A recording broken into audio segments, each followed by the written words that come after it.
સુરતની વીર નર્મદ દક્ષિણ ગુજરાત યુનિવર્સિટી કે જે વિવાદોમાં સંપડાયેલી રહે છે, વધુ એક વિવાદ સામે આવ્યો કે જેમાં નકલી માર્કશીટથી પ્રવેશ મેળવવાના રેકેટનો પર્દાફાશ થયો। પેચાબાજ વિદ્યાર્થીઓએ મહારાષ્ટ્ર, તમિલનાડુ અને રાજસ્થાન બોર્ડરથી નકલી માર્કશીટથી દક્ષિણ ગુજરાત યુનિવર્સિટીમાં પ્રવેશ લીધો। 3 વર્ષમાં 62 વિદ્યાર્થીઓએ નકલી માર્કશીટ અને ડિગ્રીથી પ્રવેશ લીધો। તમામના પ્રવેશ રદ કરાયા છે। 62 વિદ્યાર્થી પૈકી એક વિદ્યાર્થીએ તો 2 વર્ષ સુધી MBBSનો અભ્યાસ પણ કર્યો છે, ત્યારે યુનિવર્સિટી વિવાદોમાં સંપડાયેલી રહે છે, તો આ તરફ બીજા વિદ્યાર્થીએ LLBનો અભ્યાસ પણ પૂર્ણ કરી દીધો છે।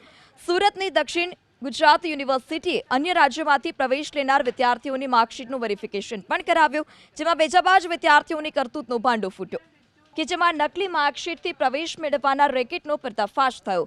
પેચાબાજ વિદ્યાર્થીઓએ મહારાષ્ટ્ર, તમિલનાડુ અને રાજસ્થાન બોર્ડરથી નકલી માર્કશીટથી દક્ષિણ ગુજરાત યુનિવર્સિટીમાં પ્રવેશ લીધો।